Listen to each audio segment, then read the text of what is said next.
out of nowhere. Phones. Maybe it froze. Okay, I got you. I'm gonna go ahead. So I'm gonna start on mine. It's ridiculous. Swear to God, the city. Did you get caught in the Oh, yeah. Mardi Gras float thing? No, was it? No, there was some stalled vehicle on the expressway, stalling up traffic. Shit. Yeah, well, I mean, they were moving those Mardi Gras floats. Oh, too. really? Is that what it was? Chop. Oh, damn! I didn't realize that. Yeah, Well, I had to go all kinds of circuitous back routes. Yeah, dude, that would make sense now. That would make more sense. Wow. So I was like, what the hell is going on today? It's like hot as shit in here, man. Yeah, it is. I'm What's probably the deal? There's no air in the building? You could turn off the AC in here. Yeah. Although it's been weird, like it's been warm. Maybe I got too many lights on you. Oh, crap. It's already, okay, great. Utility, the more fees they make, and fees were way down through 2017 as complacent investors sat tight. One global researcher tells the Wall Street Journal trading revenue could be up as much as 15% this quarter. I think we're going on YouTube now.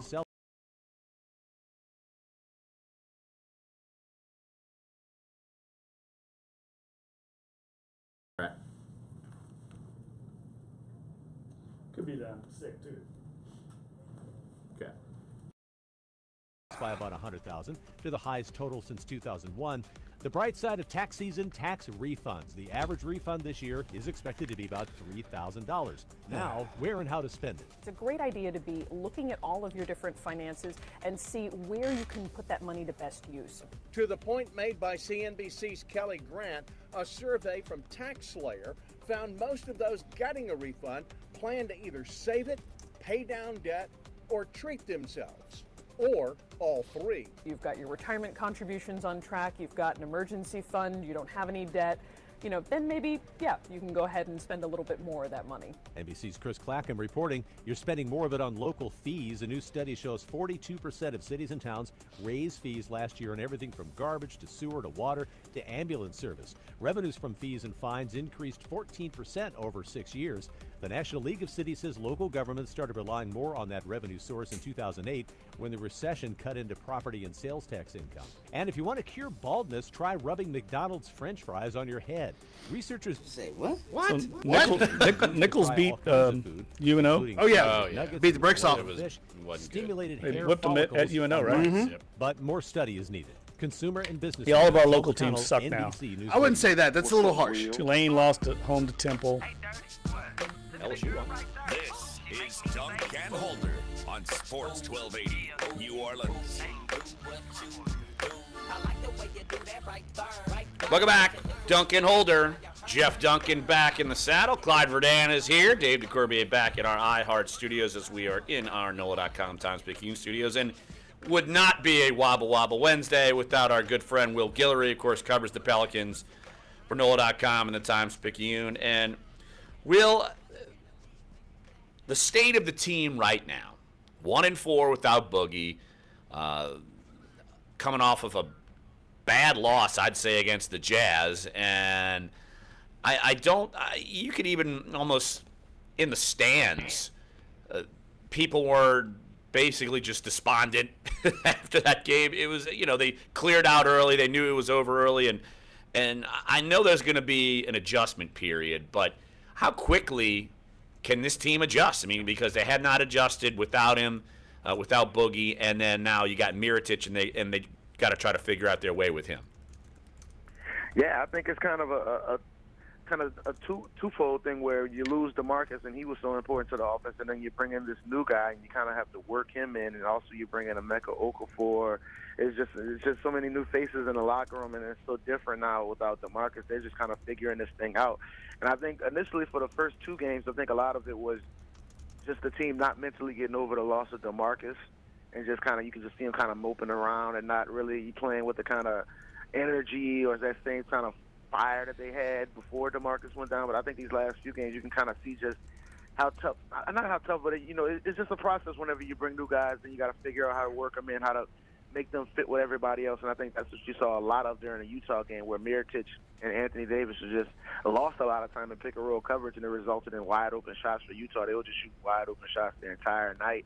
And I think this team has to start figuring it out on the defensive end. I mean, we talked all year about how they've been pretty bad on defense, but as of now, without DeMarcus, they really got to tighten up, because this West race is really getting close, and they're sitting just right above that AC right now. And if they can't figure it out, these other teams are starting to catch fire, and they might be on the outside looking in really soon.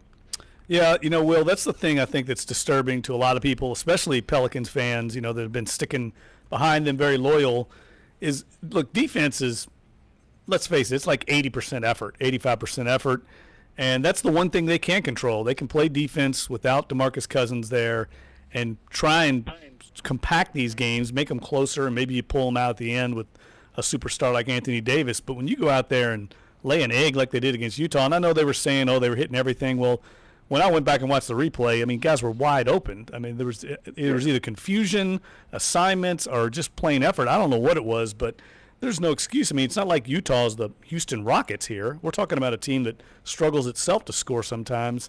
I just think it's a very disturbing trend, and I'm not sure what the answer is right now. I don't know if Alvin has the answer or not, but they've got to turn around quickly, or else a team like Utah, each win they get more optimistic about their chances, and all of a sudden you've got a viable threat for the 8th seed in addition to the Clippers in Utah. Yeah, no doubt. I think Utah might probably be the hottest team in the West right now. They just come off of beating the Warriors by 30 a couple of nights ago. And, the Clippers are playing well. The Nuggets have been playing well as of late. So a lot of these teams, we were talking about earlier in the year, where so many of these teams were struggling, that allowed the Pelicans to stay in the Pelicans race, even in the playoffs race, even though they were kind of 500 up and down throughout the season. But now these teams are kind of figuring it out as the Pelicans are falling back. So I think it's really disturbing right now for those guys. But I think one underrated aspect of losing DeMarcus is the fact that they got away with the 3-guard lineup. We talked about that a lot as well, the Drew Holiday, Rondo, Etuan Moore starting lineup, because they had those two big guys that kind of just controlled the boards. They did so much in pick-and-roll coverage. And now when you replace DeMarcus with Mirotic, a smaller guy, a more perimeter-based guy, I think you're seeing the Pelicans kind of getting killed in the paint. They're giving up a lot of offensive rebounds. A lot of teams are getting these alley-oop dunks to their big men just because there's no kind of hindrance down there, no kind of presence in the paint to kind of steer these guys off, and I think they're going to have to figure that out. I don't know if Mirotic is going to stay in the starting lineup. I think they want to stay with that just because he gives them so much offensively. But I think as of right now, it's really tough for them to kind of replace not only just everything Boogie did on offense, but just his size in the paint and just his rebounding prowess. And I think all of these offensive rebounds, they can start adding up on you, and they can wear on a team when you're giving up so many of these easy baskets under the rim. And I think that's really one of the main things they have to figure out, is kind of everybody attacking the board, kind of giving up on playing with as much pace and in transition as much as the Pelicans wanted to during the season. It's just because you need everybody to attack the boards. It can't just be Anthony Davis down there getting rebounds, because obviously he's playing center right now, but he's not a true center. He doesn't have the body to kind of fight off the Rudy Goberts or the Dwight Howards or these kind of big, massive centers that want to take up a space in the paint, and they're going to have to get that together. And I think that's one of the main reasons you've seen the defense kind of fall off the way it has recently. Will Guillory covers the Pelicans for NOLA.com and the Times-Picayune, joining us right here on Dunc and Holder. Trade deadline is quickly approaching. Pelicans, are they done with the Mirotic deal? Is that the end-all, be-all of it, and they just got to kind of figure out what they have here?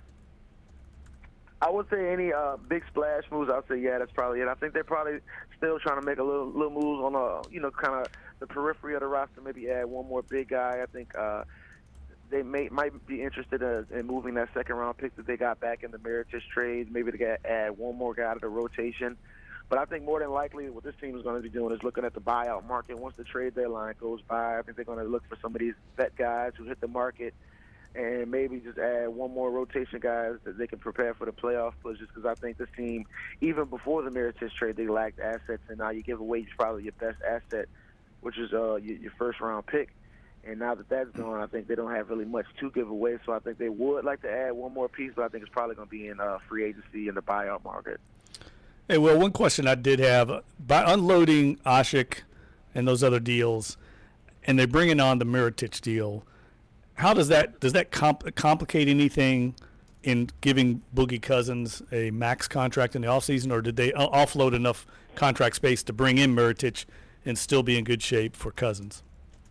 Yeah, I think they're in pretty good shape. They re-signed DeMarcus pretty much any deal he wants. Obviously, they would like to negotiate him a little bit, considering the Achilles injury. They don't want to give him the full max. I think that might be asking a lot at this point, even though he might receive that on the market, maybe not the 5-year, because the Pelicans are the only team that can offer him that. But I think that wouldn't be a surprise if there are some teams out there offering DeMarcus big money once he hits unrestricted free agency. But I think the main thing with this team is obviously they want to avoid the luxury tax. They want to because they want to put themselves in a position where they can have AD, DeMarcus, Drew, and Mirotic under contract going into next year. That's a lot of money just for those 4 guys. So you're going to have to figure out how to work this thing out. But I think they're in good position to sign DeMarcus. I think they're still the favorites, and I think it's just a matter of how much they're going to give him and how much he's going to demand once teams like the Lakers or the Dallas Mavericks start getting involved in negotiations. Will Pelicans taking on the Pacers tonight, and they might be without Victor Oladipo, and that actually might be a good sign because they're 0-6 without him, and yet the Pacers are still 30-25, and they're in the midst of the Eastern Conference. Look, what do the Pelicans need to do tonight to kind of get off this schneid? Yeah, I think you said it right there. Without Victor Oladipo, this Pacers team just kind of lose a lot of their offensive punch. He's been so important for them in making his first All-Star team this year.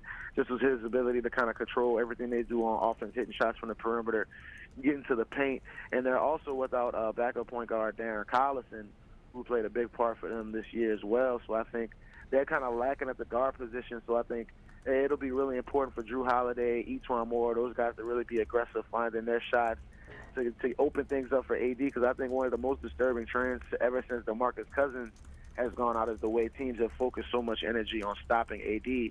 And AD's the kind of guy where he's not going to force shots. He's not going to get 30 shots regardless of what teams are doing. If he's getting double teamed, he's going to give it up. And I think the Pelicans are going to need him to take those shots and kind of look for his offense to kind of open things up for everybody else. And in order to do that, is kind of start with those guards kind of taking advantage of these backup guys that might be playing tonight, assuming Oladipo doesn't play. Drew Holiday had 28 the other night, even though they lost, and I think he's been really important, just kind of taking on that number 2 role next to AD, kind of being aggressive, looking for his shots when teams are doubling him. And if Holiday's doing that again tonight, I think they're going to have a really good chance, and that's going to open up things for AD. And we've seen with this team in the past, if AD's hitting shots, it just lights a fire under everybody, especially in the Smoothie King Center. When he's hitting, then that good is pretty much much better than that was in that Jazz game, that's for sure. Let's just hope that we don't have any kind of haunting by the King Cake Baby anytime soon. Do you understand? You lucked out. That monster was in the office here yesterday. I saw that. Will was not here. Our own Chelsea Brasted got the King Cake Baby nearly scared her to death.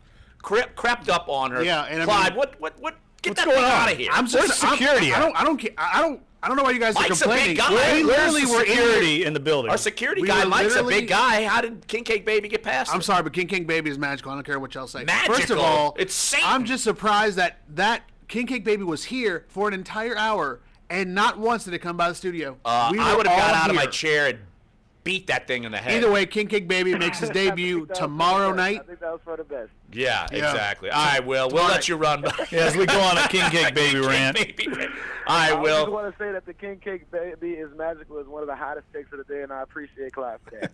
Hottest takes of the day. Worst. That's the Thanks, Will. most freezing cold take in America. All right, Will. Take Thanks, care, Will. buddy. Follow Will tonight, taking on Pelicans, taking on the Pacers tonight in Smoothie King Center. When we get back right here on the show, we will talk. What are we going to do? Chris Ballard is going off in Indy. I want to talk about that situation. Josh Okay. McDaniels bailing. Yeah, that's a big story. That is insane. It's similar to what happened years ago with Belichick. Yeah, with Belichick. Very Yeah. similar situation. And look, I was surprised he was going to take that job to begin with. There were a lot of rumors that he might be waffling, and it turned out he was. And I was with you. I would have veered away from that job anyway.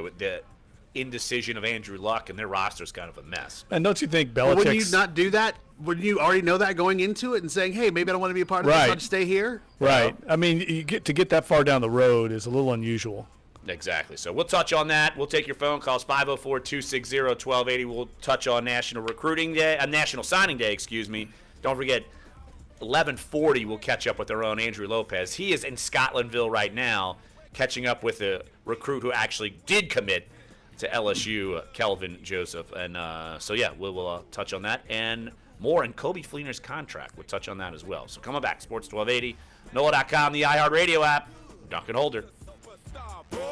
Yeah, between the Pels, LSU Recruiting, everybody's in free fall. What have I missed from LSU Recruiting? Because all I know is that Tiger Droppings is on fire I today. can It is imagine. on bleak. I can imagine. Pat Surtain. He picked Alabama, right? Picked Alabama. Mario Goodrich.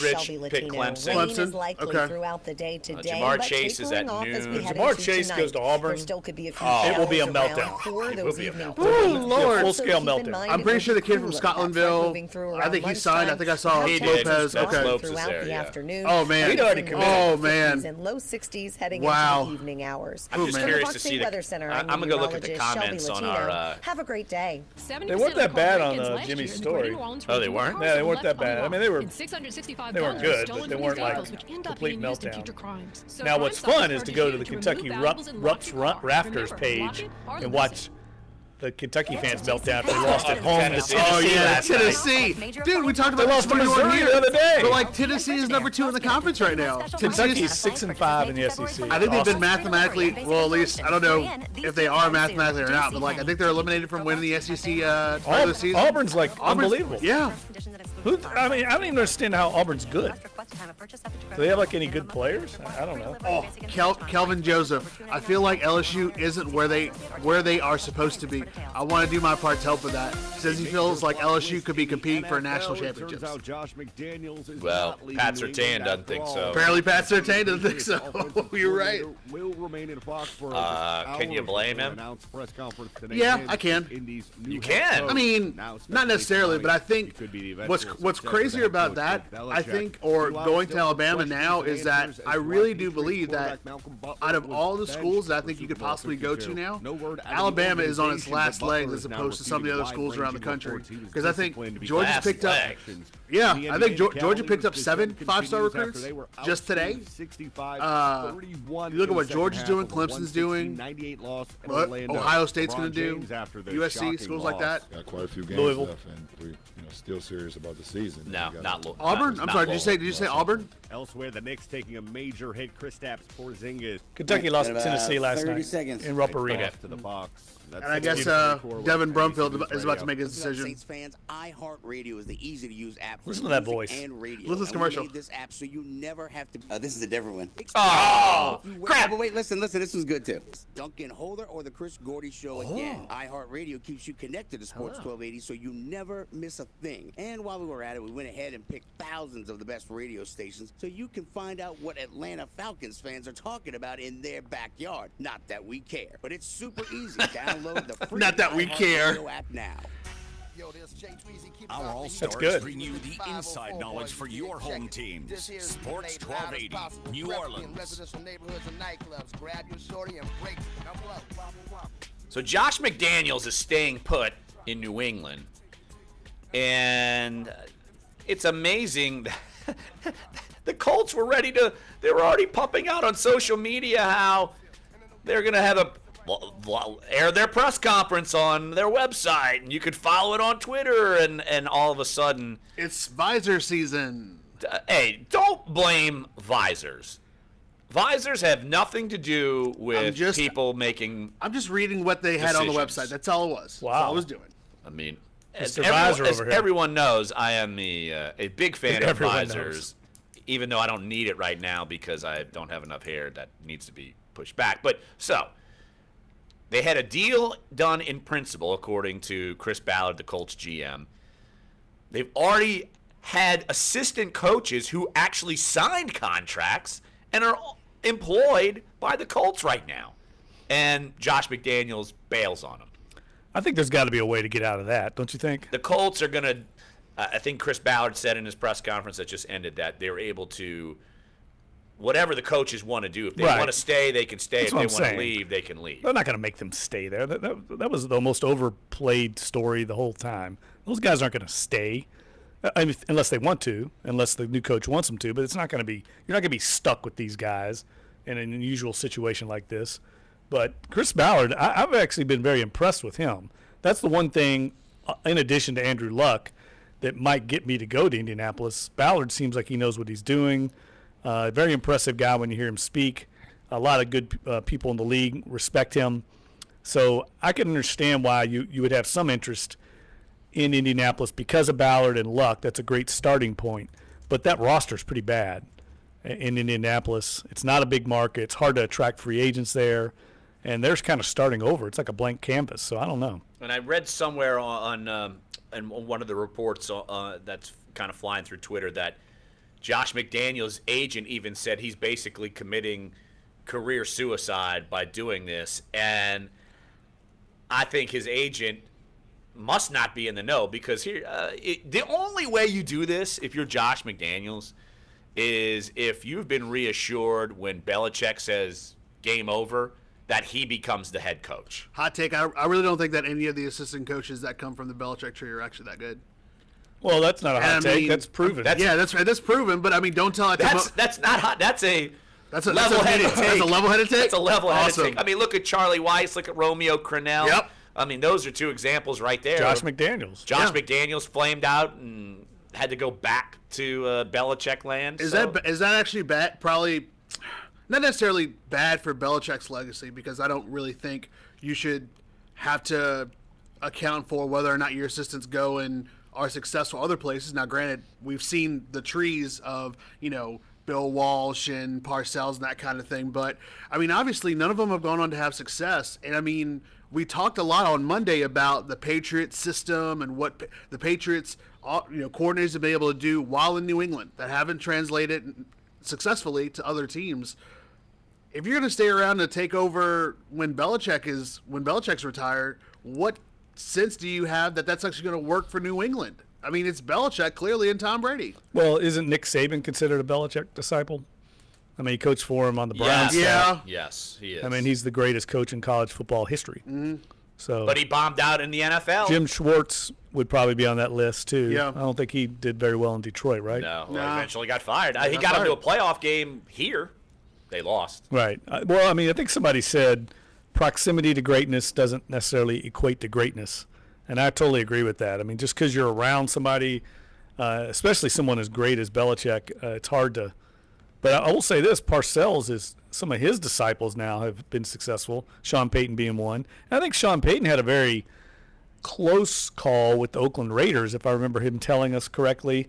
Didn't he almost accept that job or was going to accept it? And then he might have even told Al Davis he was coming and then changed his mind once he got back to Dallas and talked to Bill Parcells. I don't know if he necessarily said, I'm coming. He kept holding off Al Davis. And Al Davis actually, I think, kept him in Oakland for a bunch of days.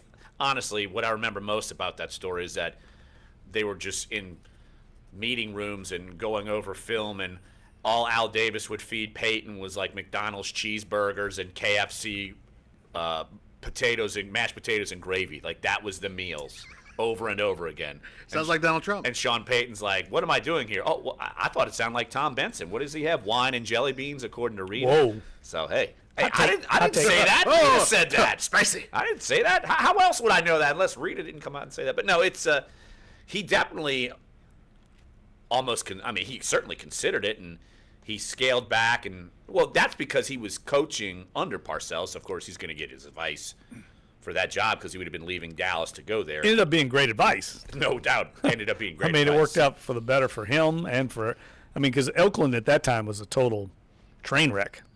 Now, I think they got things back on the right track, but and as crazy as it sounds, even though – I think it's one thing to probably go to what I would imagine would be a tougher division, but we're talking about the AFC South here. So you're talking about Indianapolis, Tennessee – Houston, Jacksonville. But see, I feel like Indianapolis is the worst of the four now. They are, but don't you think that that at least if you went to a division like that, as opposed to saying coming to the NFC South or going to the NFC West or the AFC East, I don't know. Like man. you'd have at least some semblance. Jacksonville of and Houston look pretty strong to me. Yeah. Deshaun Watson, and you got that who defense. Larry thinks that Bill O'Brien will not be the head coach of the Houston Texans in the next 2 years. No, I don't think he will be. Well, he might not be. You got to think that they're going to be a good team next year with Watson and that defense back intact. But who knows? Watts had so many injuries lately. You just don't know. But Jacksonville is a young team. They should not be going anywhere but up. If they get viable quarterback play, you can love you some Blake Bortles, but Blake give me a Bortles break. played fine this year. He played fine. He still throws the football like it's a dodgeball. He didn't play bad. He didn't play bad against the Patriots. You could upgrade from Blake Bortles. Well, you can, but look, the Eagles taught us that you don't have to have a superstar quarterback to win a Super Bowl, and you don't have to have an experienced head coach to win a Super Bowl. Okay. You don't need to have a superstar quarterback to win the Super Bowl, but you had a superstar quarterback that got you in the position to have home field advantage to get there. So I'm not going to totally. I know, but off the rails. They won there. with a backup quarterback. Yeah, I understand that. So did the Giants. They won with Jeff Hostetler, and Phil Simms was a starter, and he didn't really pan out once he left. But you have to give credit to the Philadelphia Eagles for having the foresight to go with Nick Foles and realize that how important that position is. I'm not sure that a lot of teams in the league have that situation with their backup quarterback. Matter of fact, I probably less than a handful could have won. New England would have had it when they had Jimmy G behind Brady, but very few situations are that strong at quarterback. I'm going to set you up for I know the answer to this. Would Chase Daniel have led the Eagles to the Super Bowl? Oh, you're hating on Chase Daniel. I'm asking you. I'm asking you. No, I do not believe that. You said he was the worst free agent acquisition of Saints had all season.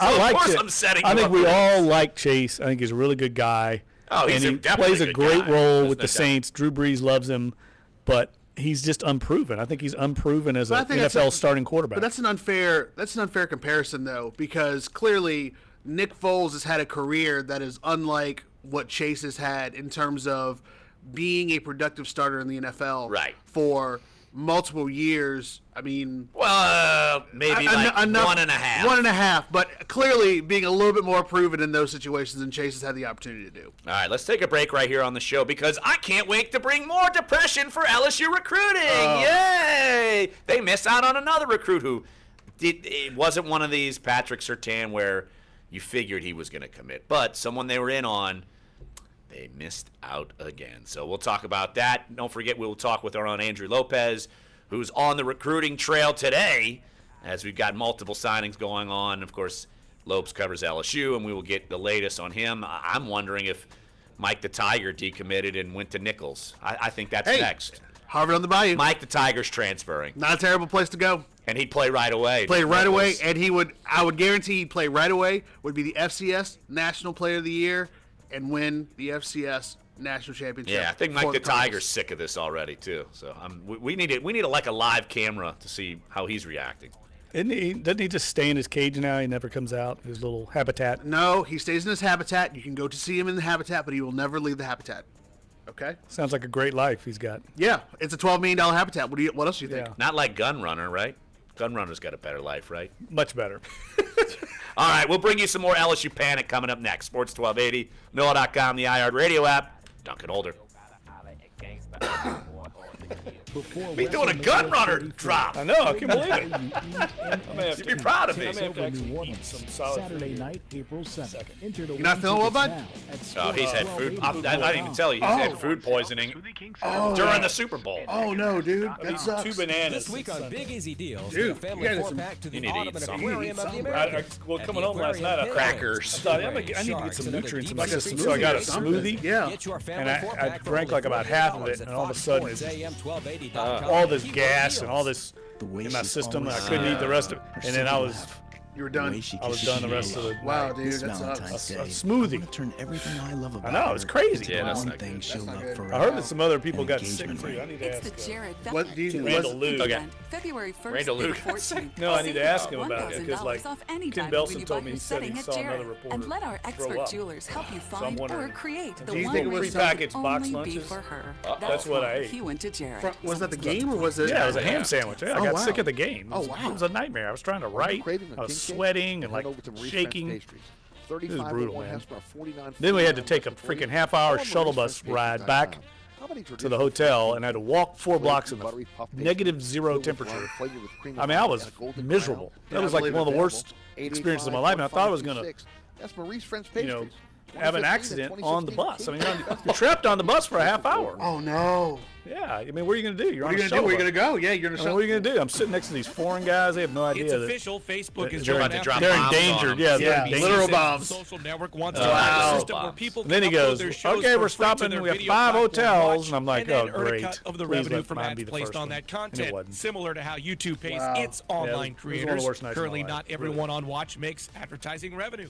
Uber is catching a ride with Bell helicopters to try and bring air taxis to the skies by 2025. Bloomberg says the initial testing will begin in 2020 in Dallas and Dubai, both airplane-friendly cities. Uber previously said their flying taxis would be capable of vertical takeoff and landing in order to fit into mini airports, known as vertiports. I won't be Google partaking says you in can that. now book your hotel and Mardi flights Gras, I'll tell you that. right in their search results. Google's betting that more people are doing Well, planning that's and good, 'cause booking I for think travel I on a was, smartphone I rather don't than know if I was carving gonna out get time out on a there computer either. at home. I A think I'm study gonna from go Oxford leading out up and to the about State of Monday, the Union since we don't address have the show. found that Trump supporters Might go out about share the Monday. most I mean, fake if I news get on there about Facebook and Tuesday, I'll Twitter. be okay. Tech Report, Larry Olson, NBC News Radio. The future is bleak for a child living in poverty. No school, no... 10 seconds. But you can change all that when you become a compassionate All right, so I'm guessing child going sponsor. into Just a today, I little don't more know than the, $1 how a up to day date these brings team hope. rankings Find out are. how at compassion.com/radio. Rivals has LSU at 13. This is Dunc and Holder on Sports 1280 New Orleans. LSU loses out on another recruit. Hip hip hooray! Oh boy, panic mode. There are already stories up on, I think, Bleacher Report and CBSSports.com that LSU message boards have gone into like nuclear winter. Absolutely. And it's wonderful when it happens. That's a story. T-Rant is on, like, this is one of the best days of the year. A signing day, anytime LSU loses on the national stage in a really, really epic fashion, those are fantastic days. When LSU baseball doesn't do well. Fantastic days, man. Well, because it's just great fodder, because literally it is the lowest common denominator. It's the worst of the worst on these message boards. The keyboard warriors, the faceless morons who, because they have access to this board, they can write and say whatever they want with no consequences. Now, granted, there are some nuggets of gold in there. There are. Like, sometimes it actually be helpful. There are some nuggets of gold. There are some nuggets of gold, but you seriously. probably go on there and rip me and Jeff. Absolutely not. I would never do that. Yeah, you would. I try to do that in public so that people know where it's Yeah, coming you from. actually do it to our face. Yeah, exactly. All And right. on, So I obviously, can- on air. So I can at least respect that. I would hope so. I would hope that the one thing you would see from me is that I would never do it behind your backs. I would do it in front of your face with a microphone and a boombox behind me to public on Bourbon You Street. sound like John Wall. Boombox on Bourbon Street. Hopefully Hootie would be playing in the background. LSU loses out on quarterback James Foster. Where's he commits to Texas A&M. The number 124 overall recruit in the ESPN 300. LSU was thought to be in the mix for that, but it didn't Good news sound keeps like coming. It didn't sound like that was going to be anywhere near a shoo-in, as in Brumfield and Surtain, who, if you're just joining us, LSU lost out on both of those cornerbacks to LSU, who used to be DBU. Can we even call them that anymore? I think you can, and I think you will be able to. And that's what, I'm looking on, and of course I'm looking for some of the stories that obviously we post over the course of the day, because that's part of my job, is to look for, what stories are coming through the pipe and just kind of seeing what the gauge of, what we're doing. And when I see a story that says National Signing Day is a shadow of its bloated theatrical self, I think yeah, this is probably going to be a good story for today because that's exactly correct. It's by our own Ron Higgins. That was his column today. And for me and my money, I think he's spot on. And I think, I'm sorry if I woke up on the wrong side of the bed this morning, but the first thing I saw was Draymond Green getting tossed from a game because he got fouled and he complained to the ref and got tossed because, again, the NBA is about complaining to refs and whining about it and not really playing the game. At least that's what we're seeing today. Kristaps Porzingis tears his ACL. He's down, so that's another big injury for the NBA. And then we see this. We're talking about 17, and 18-year-old kids who are signing to play sports at college being the end-all, be-all of whether or not coaches deserve to get paid $3 million a year, $4 million a year, 6, 7, or whatever, whether or not these kids are going to be talented, whether or not X team is going to have X amount of wins in the next 4 years. None of it matters. None of this matters. You listen to any recruiting analyst. All of these things are at best a numbers game. You have no idea how these kids are going to pan out. This is about projecting forward. You can't project how a 17-year-old, outside of the fact of what he's done in high school, is going to be able to do that on the highest stage, on the biggest level. It's about building the best team. What happened to the days of being able to recruit quality kids, maybe 3-star, 4-star, if you get some 5 stars, whatever, but it's about needs. It's exactly about what Andrew talked about yesterday.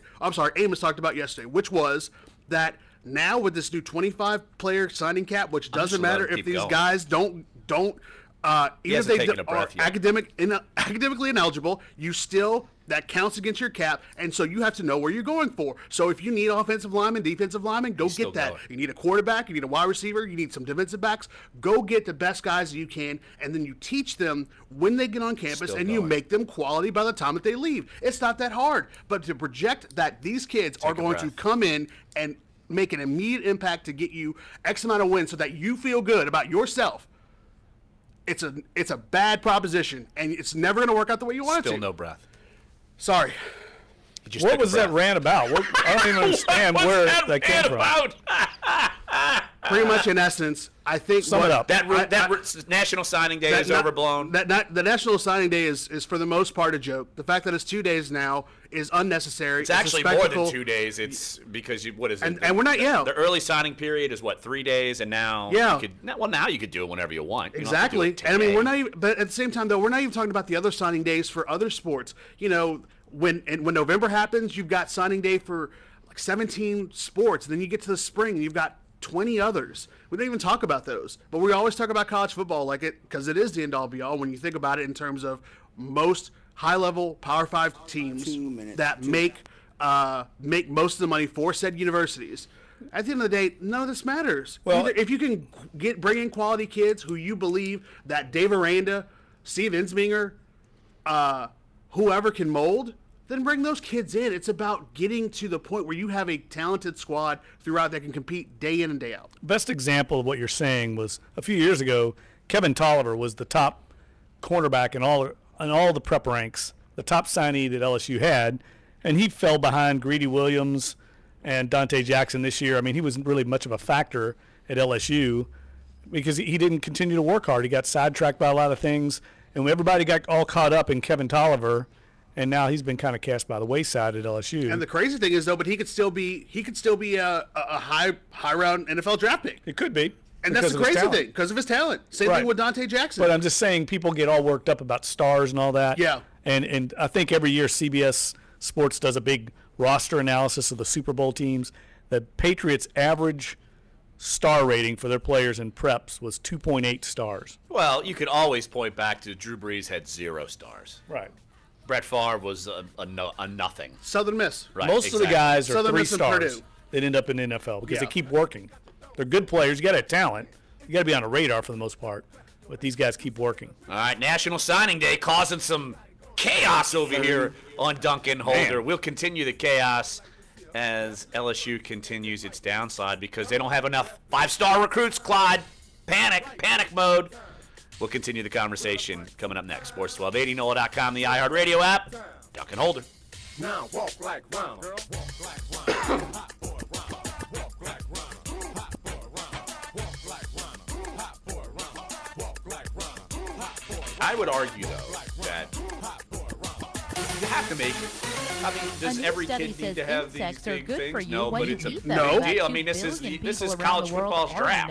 Yeah, it literally is. So you have to make a deal of it, and it's a tough sell in the it's U.S., not, Canada, it's and not Europe. a Now, fluke researchers at Rutgers that University all these big have found there are about schools just happen 1,900 to insect recruit species that are edible all these kids and who highly happen to be nutritious. 5-star. The I mean, that's scientists say I mean, they know how to scout. Yeah, that's what Clyde's right about. Vitamins That's why they have essential 25. minerals. They need 25. The study published in a recent edition of the Journal of Molecular Biology that allows them to Evolution. do like a combine. In New York, That's lawmakers are exactly. calling for legislation to force companies And to then- package laundry and then gray detergent shirting pods and following a blue trend of shirting people and all eating these them. different New ways. York Senator Brad Hoylman says it's outrageous that Procter & Gamble still hasn't made the Tide Pods safer. Hoylman points Yeah, it's a good out sign. on Twitter That's really that there good. have been The fact that you're thousands of hungry and incidents with like- children Yeah, nationally yeah, that's and awesome. a growing trend I just called feel the bad, man. Tide That's Pod terrible. Challenge, To get where food- teens to get intentionally food put them poisoning, in their man, on mouths, the road. sometimes leading to hospitalization. I'm sorry, dude, I didn't realize I was going to do it. It's like we talked about yesterday. It's like I just kept talking. I blacked out. I was like, wait, what happened? Listen on the free iHeartRadio app. Search Sports Let's take a breath.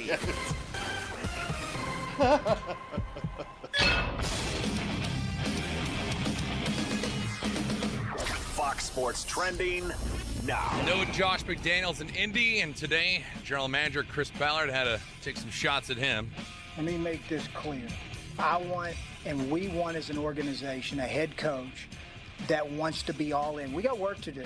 I'm not once hid that. We have work to do. And I want somebody that's 100% committed to partnering with us and getting that work done. And sticking with news out of New England, Fox Sports College insider Bruce Feldman reporting today, Ohio State defensive coordinator Greg Schiano, he's staying put. He will not leave the program to join the Patriots as their defensive coordinator since Matt Patricia is now bolted for Detroit. Malcolm Butler released a statement on social media thanking the Patriots organization, also denying reports that he was benched in the Super Bowl due to disciplinary reasons. I'm David Gascon. Hi, guys. I'm Johnny Weir. And I'm Tara Lipinski. Entenmann's is celebrating their 120th birthday. 120 years. Who doesn't love Entenmann's? The rich frosted are my favorites. Entenmann's is celebrating their 120th birthday in a big way with their I Sing on the Cake sweepstakes. Go to Entenmann's120birthday.com to enter for a chance to win some really great prizes. Sing happy birthday to Entenmann's using the hashtags Entenmann's120 and hashtag promotion. You get a second entry for the prizes. Happy birthday to Entenmann's. There's more to love at JCPenney. Now through Valentine's Day, find great gifts at sweet prices, like select fine and fashion jewelry up to 70% off after an extra 20% off with your JCPenney credit card and coupon. Or rewards members can get 1/10 carat total weight diamond studs or pendant for just $25 each while supplies last. Plus, Sephora favorites petite perfumes are just $24. Get in now and find gifts you'll love. Hurry in. JCPenney. Coupon valid 2/4 to 2/14. Credit offer subject to credit approval. Offers represent savings on regular or original prices while supplies last. Sephora excluded from this coupon. Some exclusions apply. See store or jcp.com for details. Stocks up, stocks down. Doesn't matter to those in the middle. They love it. Banks and big financial houses are hoping to reap big benefits from market volatility. The more trading, the more fees they make. And fees were way down through 2017 as complacent investors sat tight. One global researcher tells the Wall Street Journal trading revenue could be up as much as 15% this quarter from all the panic buying and selling. Job openings are down, quits are up a little. The Labor Department reports 5.8 million jobs were listed as open and unfilled in December, about 170,000 fewer than November, and it was the lowest total in 7 months. The number of Americans who quit their job confident of finding another increased by about 100,000 to the highest total since 2001. The bright side of tax season. Oh, tax your rant was refund. spot on. The average refund this year is expected to be Glad. Says who? $1,000. Now, Anthony. YouTube fan. Oh, really? Thanks, guys. Appreciate y'all. Different finances and see where you can. Put That was money definitely a best rant, use. Anthony. To the Yeah, point made yeah. by CNBC's Kelly Grant, a survey from Tax And he's Slayer right. Like found most it's of those really getting just a refund it's the fact that plan to either save LSU it, fans are now pay down obsessed debt, with like or if you don't take beat themselves. Alabama, then that's one Or thing, and all then if you don't three. win You've got your 10 retirement games and playing in a great contributions on track, bowl, you've got an then emergency fund, you none don't of this have any matters, and the debt. season doesn't You know, matter, then and everybody maybe, needs to be yeah, fired. You can go ahead and spend a little Right. bit more. of that money. NBC's Chris Clarkin reporting you're spending more of it on local fees. A new study shows 42% of cities and towns Yeah, I raise think it's fees Fau- last year I think it's on everything Faucia. from sewer to water, to ambulance service. They picked Revenues from Arkansas, fees and and fines then the wide increased receiver picked 14% Notre Dame. over 6 years. The National League of Cities says local governments started relying more on that Oh, revenue yeah. source in 2008 That's got when Chad the recession kept cut asking into me about. property and sales tax income. Chad went to Notre And Dame. if you want to cure baldness, try rubbing McDonald's French fries on your head. Kevin Researchers in Brumfeld Japan say the Fields is going anti-foaming to agent used to Utah. fry all kinds of foods, Oh, that's awesome. including chicken That's an McNuggets and interesting the filet spot. of fish, Yeah. stimulated hair follicles on I keep mice. wondering what happened to the But more Descran studies quarterback needed. that went out there Consumer and business a news, few Joe years back. McConnell, NBC News Radio. When it comes to parenting, there are no perfect answers. But that's okay, because you don't have to be perfect to be a perfect parent. Teens in foster care will love you just the same. For more information on adoption, visit Adopt US. Minute and a half. A message from the U.S. Department of Health and Human Services, Adopt US Kids, and the Ad Council. Josh Innes, morning 6 to 10 on Sports 1280, New Orleans. We're remembering Chief Wahoo and the good times he brought us. Who's going to cry at trash? By the way, at some point, I'm definitely going to get in this article. Quincy, apparently, this interview that Quincy Jones did, where he called. He said that the Beatles were no playing bleep. I stand with Chief Bleeper Wahoo. bleepers. Apparently, he goes that MJ. Goes that pop music today. Just what Chief Wahoo feels about this. Those are the Beatles? You know Yeah. damn good well Chief Wahoo likes his job. That's And then insane. someone's got their megaphone. Chief Wahoo needs to go. He needs to read Malcolm Gladwell's book. He says, Why is he offensive to you, white lady? talking about narrowly avoiding being killed in the Manson murders, Hitler's cocaine habits, mediating a feud between Michael Jackson and Prince, and so much more. That privilege. All we did is made a mockery of him. We made him a caricature. Oh my God, this is so This guy's crazy. in a Cowboys jacket and he's yelling. He's upset. He's like, what's next? You're going to take away the Cowboys? Quincy Jones might too? be They're off the his ones rocker, that got man. the Indians. Josh Innes. I mean, he is getting up there in age, man. That's what I'm worried about. All right, here we go.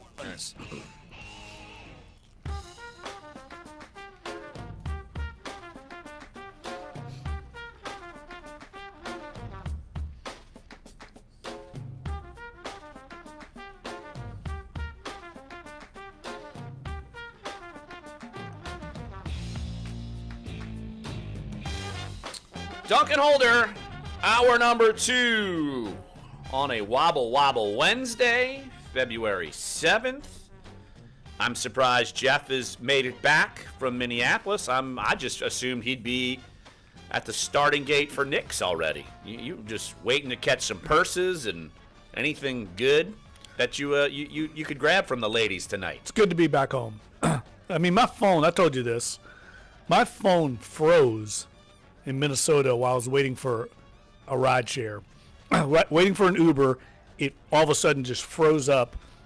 People were using hand warmers to keep their phones active so they all wouldn't freeze up. It happened to numerous people. That's not the sign that we need another Super Bowl there. It was a joke. I've had my phone get too hot, but that's maybe because my phone was on my car and it was 100 degrees outside, and then, of course, your car is hot. But I've never, ever heard of phones freezing. And the worst thing about it, Larry, was it froze when the driver was a minute away. I've been standing out on the curb of the Target Center in the freezing cold weather after the Pelicans game. I finally get an Uber. Everybody was trying to get Ubers. You're in ground zero the Saturday night before the Super Bowl. There's people everywhere. It's snowing. There's snow. Cars are crawling. There's people all over the sidewalk trying to get Ubers. And I finally get a guy, and then my phone dies a minute away. And I had to start the whole process over after I went back in the arena and warmed my phone back up. I was about to say, what did you do? Did you? That's crazy to me, by the way, a phone like an freezing. oven or something to heat it No, I up? had to go That's back crazy. in and just let it warm up and then charge it again. It was a nightmare. It took me an hour and 45 minutes to get home from the arena. That should have been a half hour. So you're not going to go to the Saints-Vikings game next year? You're gonna No, pass on that one? no, I'll be there. Which means I really want to play this game at the end of the week, because I really do think that, the Saints are going to have, which I think we should just tell Saints fans now, be ready. Get ready for your usual spate of noon games, but the Saints are going to be on prime time a lot next year. lot, They're going to have some. no they're going to have some games, Eagles man. game in the Dome for sure. Eagles, Cowboys, Vikings. Oh, they play the Steelers. Steelers. That could be a good. What about Minneapolis's ownage of New Orleans right now? 4-0 Timberwolves over the Pelicans, 2-0 Vikings over Saints, and Super Bowl 2018. I just have to think if we have to tell Alvin Gentry that part of a Super Bowl bid is trying to have as many events in the city as possible during the week for high-flying celebs to go to, Bill Belichick, and other guys to go to. That's the reason why. You just picked the short straw, bro. Sorry. But they need to have events other than just a Super Bowl to have people out and about in the city to say our city is great. Weren't they canceling parties left and right? They didn't have the usual party scene up in Minneapolis because basically no one wanted to go outside anywhere, period. Or as a report came out yesterday, the reason that ESPN didn't do a party at the Super Bowl this year was because they had to use that money to pay for Kendrick Lamar's performance at the College Football Playoff National Championship game. I didn't know that, but I did hear that corporate people stayed away from Minneapolis in droves, and that's what this event is about for the NFL. All their corporate clients come in, but no one's going to want to come in to negative 5-degree temperatures and shuttle around in snow and Arctic conditions. So God bless the people of Minneapolis. There's no better people in this country as a group than Minnesotans. I mean, they have incredible work ethic. I was talking to Doug Thornton, who runs the Superdome, before the game on Sunday night, and he runs U.S. Bank Stadium as well. It's an SMG property. He said the work ethic of the people at that stadium is off the charts. Everybody's so friendly. They go out of their way. They're efficient. They know. How many times have you all been to games at stadiums? You're trying to find your way to the press box or something, and you go up to people working, and they have no clue whether, they don't know anything.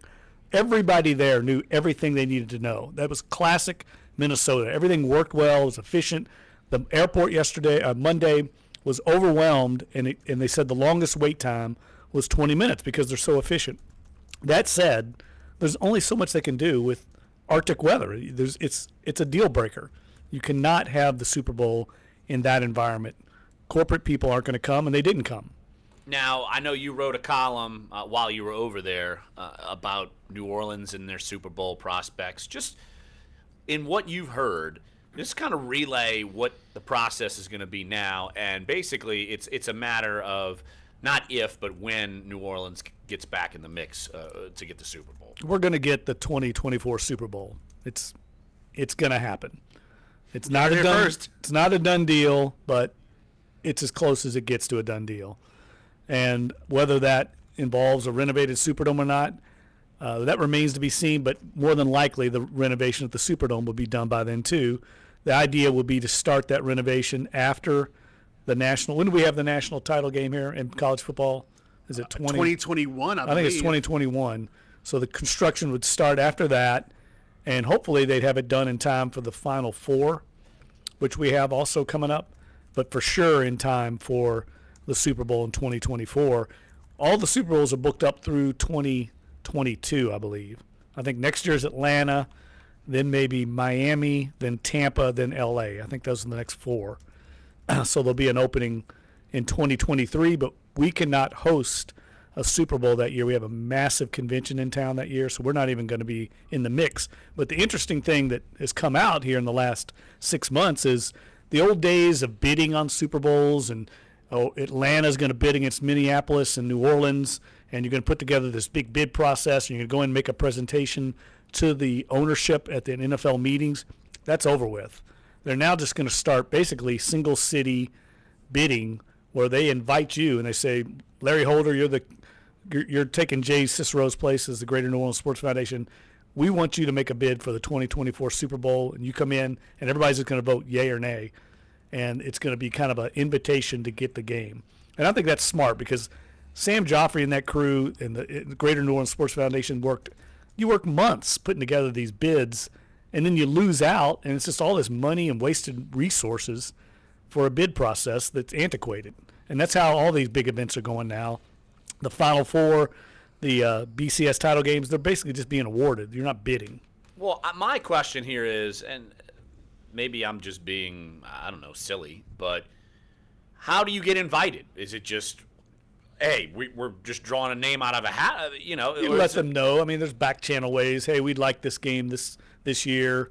The NFL decides.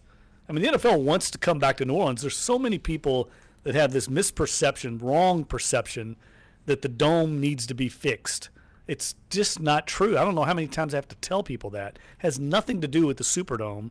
It has to do with we're in this cycle of new stadiums, and they're going to reward people like Minneapolis who put up hundreds of millions of dollars in public money, taxpayer dollars. That's the reward. That's the carrot at the end of the stick. Same thing in Atlanta. But it's not a anti-New Orleans. It's a pro-Atlanta, pro-Minneapolis one-off reward. It's not a you have to build a new stadium to get a game. I don't know why people can't understand it. It drives me berserk. But that was going to be my question, Jeff, was specifically with the NFL looking at rewarding Minnesota for building U.S. Bank Stadium. That's the reward for the city, but what is the reward for the NFL when you're going to a cold weather place with minus temperatures where you're not going to get as many corporations, as you said, companies, where you have all these parties by all these different organizations because they can't hold it because they don't want to host it in a place like that as opposed to being in a Florida, South Louisiana, LA kind of place.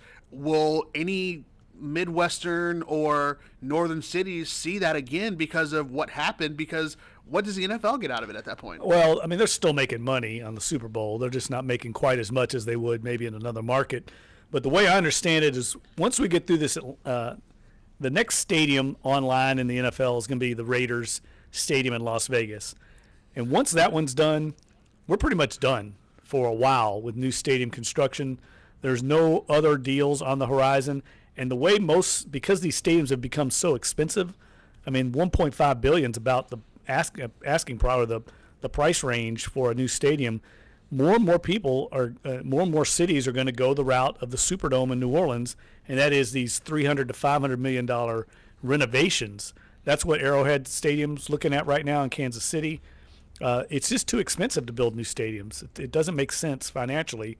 So I think we're going to see more of that. But what I think is going to happen, at least what I've been told, is we're going to go back to a regular Super Bowl rotation of New Orleans, Miami, Phoenix, L.A., and then there'll always be kind of a one wild card in that rotation. And they might go back to New York. They might, but they're going to leave. You're going to get that one wild card every 5-6 years. You're not going to get in the regular rotation, the northern cities. Although Vegas is going to be awesome, though. I'm not going to lie to you.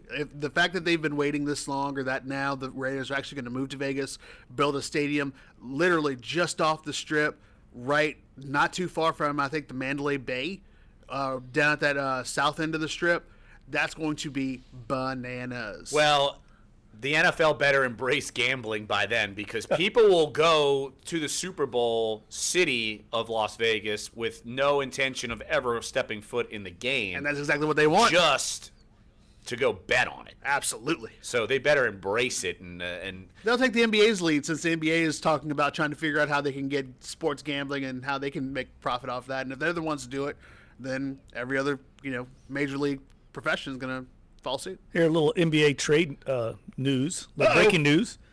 The Pelicans? Nothing major, but the Knicks dealt Willie Hernan Gomez to the Hornets for 2 future second-round picks and Johnny O'Brien, former LSU J.O.B. going to New York, going to play with the Knicks. Yeah, there was talk about them potentially trying to make any moves before the deadline break, but now the biggest thing is with Kristaps, who tore his ACL last night against the Bucks. They're pretty much just going to see what they can do, but they have a lot of veteran contracts, and go into the draft in the summer. Hopefully, they can draft young, maybe build up, because they're still in position for a playoff spot. I think they're only 4 games out in the East, so they're not completely out of it. But with Kristaps, man, that team is going to be tough. It's going to be really, really tough this year. All right, let's take a break right here on the show. When we get back, I want to get into, I would keep mentioning the Kobe Fleener contract, because he's got some guaranteed money that's supposed to be guaranteed today.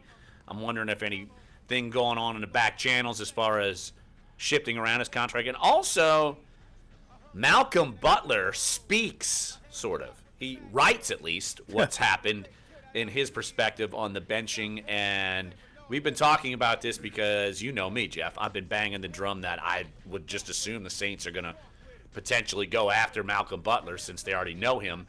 But I want to get your perspective on what happened and how much do you think this could affect something. And by the way, guess who chimed in Malcolm Butler's defense, which is even worse. I told you about this. Yes, Brandon Browner. I'm not sure that's the that is not the guy endorsement you want giving testimony for. That is not the endorsement you want. So sorry, Malcolm, that might have just ruined you forever as far as with the Saints. But no, we'll touch on those subjects, and don't forget, around 11:40 or 11:45, we'll have Andrew Lopez get the latest on LSU recruiting as it's catching on fire, not in a good way.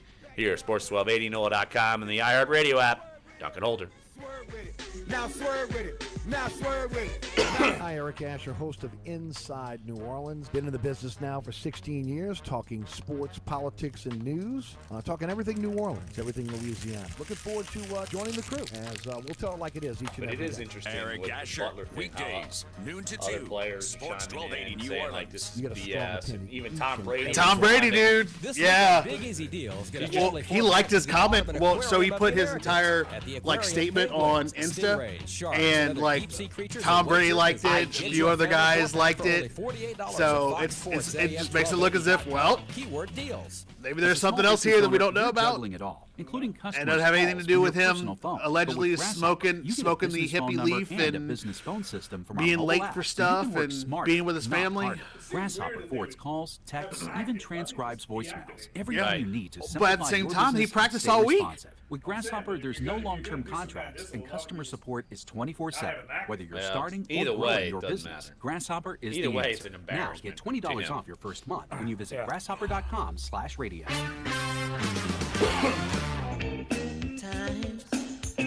Some of Prince's handwritten lyrics and other items are set to be sold as of at 11 upcoming a.m. auctions. Items up for bid Georgia's will include a draft #1, of the Ohio lyrics State for a 2, sign of the Texas 3, times, Miami shoes 4, adorned Penn with State love 5, symbol Alabama 6. charms, and various LSU gifts the is late at singer gave to some 14. of his exes. Other items Still not include bad. a microphone used on Not the good enough. 1985 It's not good enough. tour, We have Bama didn't sound very many guys. Bama's 6. Black Album, and Bama and a Clemson, I purple think, had piano. small classes.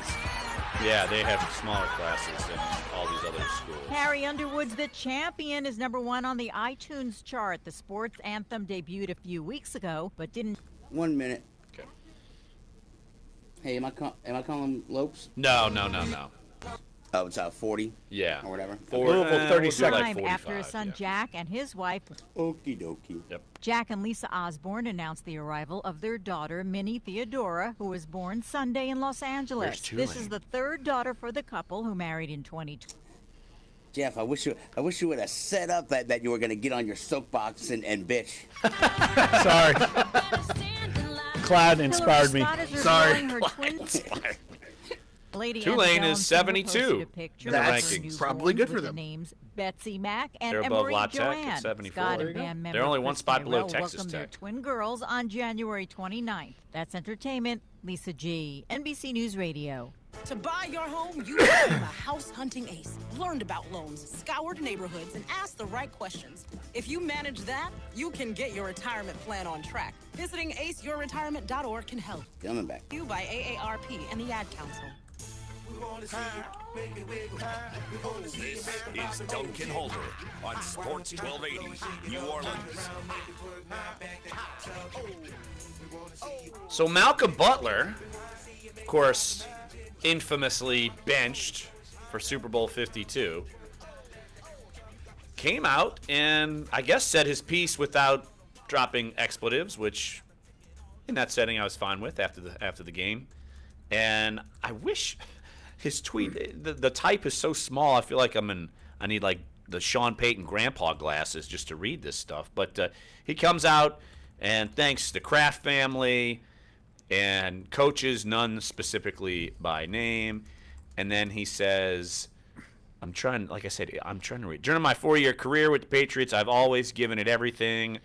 I have to play at a high level and would never do anything to hurt my team's chances of winning a game, including this year's Super Bowl, where I visited with my family every night. During Super Bowl week, I never attended any concert, missed curfew, or participated in any of the ridiculous activities being reported. They are not only false, but hurtful to me and my family, although I wish I could have contributed more to help my team win. I have to get ready for the next opportunity. Moving forward, I will do what I have always done to work hard and prepare for the next season to be the best I can be on the field. And he apologized for having a potty mouth after the game. So, with that being said, 4 other teammates came out on Instagram, liked it, put down words of encouragement, and most notably, one Tom Brady did that as well. And there's a lot of moving parts going around the New England Patriots right now, and has been for the last few weeks. But Jeff, we know Malcolm Butler is going to be gone. There's no doubt he's not going back to New England. We could have said that 6 months ago. But if you're the Saints and you see this situation, how much do you put something on this? Does it prevent you from talking to him again, even though you've had conversations with him? He's visited New Orleans and everyone. Do you shy away from this guy as a potential free agent pickup in a month? Well, I think you got to do your due diligence. You've got to do your research. You got to have a sit down with him, find out everything you can find out, and I'm sure they are doing that right now. If they're going to consider bringing in Malcolm Butler, just like any other team in the league is going to look into this, they're going to want to uncover every stone in this story. And look, Bill Belichick makes mistakes. He's not infallible. He had run-ins with Chandler Jones, got rid of him. Chandler Jones was one of the best pass rushers in the league last year. So it's not like he does not make wrong personnel decisions. He got rid of Jimmy Garoppolo probably at a low value. They could have gotten more for him a year earlier if they had traded him. Now, whether you blame Belichick or the ownership, I don't know, but they didn't get in return what they should have for Jimmy Garoppolo. And so just because there is this run-in doesn't necessarily mean that the Saints will not show interest, but they better damn sure find out if this guy is a head case or a problem off the field, because they've got a good thing going right now out on Airline Drive with their locker room, with their chemistry, and they do not want to bring in a guy that's going to upset that, no matter how good he is. They've already learned that hard lesson with Brandon Browners of the world. They don't need to do it again. Now, as far as with Kobe Fleener, that's going to be a name we're going to be hearing a lot about this offseason, and in particularly today. Look, he has $3.4 million of his contract guaranteed today. I would assume that the Saints are having to work behind the scenes to kind of try to bring that number down because, look, his cap number going into this season would be $8 million. That's as much as Max Unger, and it's the fourth highest in the team. There's no way on planet Earth he can play for $8 million. No chance. None. Zero. So I'm curious to see what they do with him. And we know he's got concerns with concussions, and it's something that I know he takes seriously. I know he's on a panel, like a national panel for concussions, so I know how serious he takes this. But I'm curious to see what they do there. And look, I've seen mock drafts having the Saints go at a kid from South Dakota State first round tight end. I don't think they should do that, go that high, but I'm curious to see how the situation pans out. What's he got? What's due today? $3.4 million is. What is it? A roster bonus or something? Or I've seen. I actually retweeted Joel Corey, contract guru for CBS. He says $3.4 million of Kobe Fleener's 2018 base salary was guaranteed for injury when he signed with the Saints in 2016. The skill and salary cap guarantees for the $3.4 million kick in on the third day of the 2018 waiver period, which is today. So you'd be on the hook for that if he maintains a spot on the roster already. So I'm curious to see what they do, if they do anything. Well, I mean, I don't think that's not the worst contract I've ever heard. I mean, it's not great, but I mean, he made $5.8 million base salary last year. This year it's due $6.3 million, so it's only $500,000 more than he earned last year. It's not like it blows up into some exorbitant number. I think the problem is he's got an out, and now you're on the hook for 3 more years of him if you keep him on board. Right. So, but I mean, the way the cap has risen the last few years, that number's not crazy. It's not ludicrous, put it that way. Problem is that they signed the deal in the first place. Right. That's everybody knows. They overpaid. They overpaid, and that was a mistake. And they overpaid, remember, when they didn't have a lot of room to pay people. I mean, they're bringing in James Laurinaitis.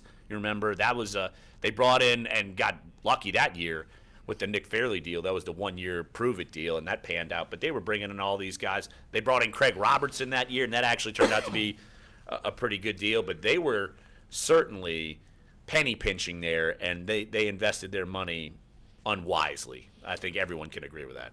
Right, and Fleener, I think, can be a productive player when he's healthy, but he's had so many concussions lately. I think there's got to be some concern there. And I think they just feel like they probably need a more dynamic player at that position. He's like a good stopgap guy, and he's solid, but he doesn't strike the fear in the hearts of opposing defensive coordinators. Although you're talking about him, and then we still haven't talked about Josh Hill and what Josh Hill was able to do in literally the entirety of the playoffs, and having his 2 most productive games is probably his career in the 2 playoff games, which are the 2 biggest games you needed. So, I mean, I think that position is probably, I mean, I guess, among what you guys would say and what obviously our beat writers would say too, but if you're looking at the tight end position, how are you going to go about looking at maybe draft-wise, drafting a guy, but at the same time, though, you're looking at Fleener's contract, you're looking at Josh Hill and guys like that, and trying to make that position a little bit more dynamic for what you need, especially in a Drew Brees type offense. If Fleener's number was half that, I think you'd be okay with it, around 4. I mean, 8 is an eyesore, and so I think the Saints could try to do something with that. Let's hit the phone lines real quick. 504-260-1280 is the number to get involved in the show, and then we'll take a break right here. Jimmy, Gretna. Let's go to Gretna, and let's talk with Jimmy. Hey, Jimmy, thanks for calling Dunc and Holder. What you got? Hey guys, good show. Look, I don't know what's up with Fleener. Have we gotten rid of him yet officially, or no? No, he has not been released or anything like that. So all right, that's a side question. But my main question is this. Look, I went to the Pelicans game Monday night, and look, this ties into the Saints. We got Loomis running both franchises. Is this the only outfit in all of America that's doing this, having one man run 2 franchises? And also, second question to that, again, I felt like I was at a funeral. I felt like I was at a morgue. It was just really depressing watching Davis, and I was pretty close to where he was at the end of that game. We're losing by like 20-something points to the Utah Jazz, a subpar team, and we're just watching the playoff chances slip away. On one level, I'm glad in some ways because maybe that gets us rid of Gentry. And then on the other level, I'm like, well, does Gentry get a mulligan because of Boogie Cousins? But it baffles me. Like, when you have a problem, and the Saints obviously had a great draft last year, Loomis or whoever's to blame or to credit for that, whether it be Peyton or whoever. On the other side of the spectrum, you got a major issue over here with the Pelicans, with attendance, with Davis clearly becoming frustrated with this outfit. He does not seem to have the camaraderie with Gentry he did with Monty. And, I get it. Loomis is focused on the Saints, and the Saints are going to pack out the dome at 8-8 every year. But the Pelicans have major issues, and it even starts even above him, Loomis and Benson, and who's in charge of this ship, and are we going to lose this franchise at this trajectory? Because I'm going to the game tonight. I know Mardi Gras is going on, and it's going to be a small crowd again. But it's so frustrating watching the Pelicans become an also-ran franchise here when we've had 2 Hall of Fame players drop down to us in the last, 13 years, and we just fumble them away. So my question to you is, what do you think? You think Gentry's going to get another year because of the Boogie injury, and he's going to get that mulligan? Or, because I don't really want to make the playoffs if Gentry's going to stay. And Davis is checking out, and where's Loomis at to focus on the Pelicans a bit or do something or save this franchise? Because when I look at the stands, it is empty. I don't care how they paint it on the internet that we're doing okay with attendance, we're middle of the pack. I'm looking with my own eyes, and the upper deck's like 75% empty. The bottom deck is 50% empty, and, we still have we got a Hall of Fame level player on the team, so what's your take on that? Hey, Jimmy, a lot of questions there. Why don't we take a break right here on the show, and we will try to address as many of those as possible because, look, you're not the only person asking all these questions. So let's take a break right here on the show, and we'll touch on all of those questions. And then in about 13 minutes or so, we will chat with our own Andrew Lopez, talk LSU recruiting. Is it Panic City? I'd say yes. Just how bad is it? We'll talk with Lopes coming up, but we'll talk about the Pelicans and Jimmy, your questions coming up next here. Sports 1280, NOLA.com, the iHeartRadio app, Dunc and Holder. In your I think I got most of them. I'm pretty sure I got most of them. Yes, I mean, he it was almost like a Tommy gun of questions. Oh, Jeffrey. Lose it. Uh-oh. What's that all about? Center, right? So, I just received a phone call. No, it's not the 86-year-old. Oh, that sucks. No, but it's your sister is calling to let you know that you sound like crap and get your ass to a doctor. A liar. 42 to 40. You're 52 with the mind of an 18-year-old. You're not as rugged as you once were. Man, Thursday should be a she blasted you with hi, both Miss barrels, pal. Duncan's sister. That's night. awesome. Yeah, I made Thank the you for mistake. listening. I made the mistake of telling my sister I had food poisoning, and she sends me a link to the norovirus outbreak at the Olympics. Starts telling me I've got a norovirus and I need to go immediately to an urgent care. Get thee to the nunnery. Yeah. Or the urgent care. Yeah, I've got Ebola, Pam. I got the Ebola. So obviously, I pulled up the richest sports team owners. I'm trying to go through the list to see how many own an NFL team and/or yeah, but they don't have like their GM. Yeah, exactly. But that's what I was going to say. Like, if you want to talk about like teams that do that, then you at least have some. All high speed and all for just $55. Yeah, Paul. Well, I brought up Terry Pagula's got the Sabres and the Bills, and I think it has to be like that where they're in the same market. Yeah, absolutely. It's like Kroenke owns teams in different markets. Yeah, and if you want to count Arsenal, don't count Arsenal. Never count Arsenal. But Paul Allen, he owns the Seahawks and the Trailblazers. Again, different markets. Yeah, it's true. Well, yeah. I mean, yeah. Different markets. Let's see. To name him as Indy's new head coach. Now speculation mounting. And I mean, Mickey's not running. We'll talk about it. Let's just talk about it. I mean, he's not running the team. But I think his question, because I remember bringing that up.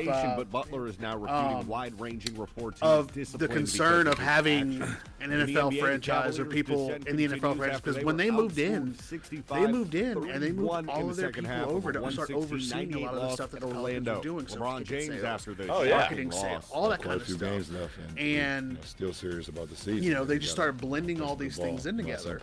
Elsewhere, the Knicks taking a major hit. Except for Doug Tatum's staff, where he now has staff of thousands. Yeah, right. That's sports. Literally a staff of dozens. NBC News Radio.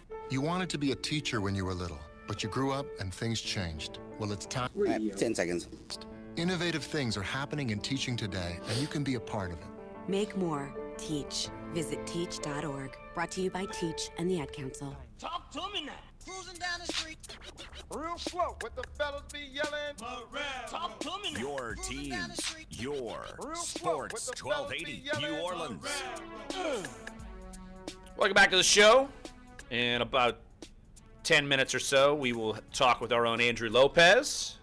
But meanwhile, Jimmy Gretna had a bunch of questions about the Pelicans. And I don't know, where should we start? Because I think he had dozens of questions. Well, I'll start by, he asked if this is a unique situation with owners owning two teams. It's not unique. Stan Kroenke owns multiple teams. Kim and Terry Pagula own the Buffalo Bills and the Buffalo Sabres.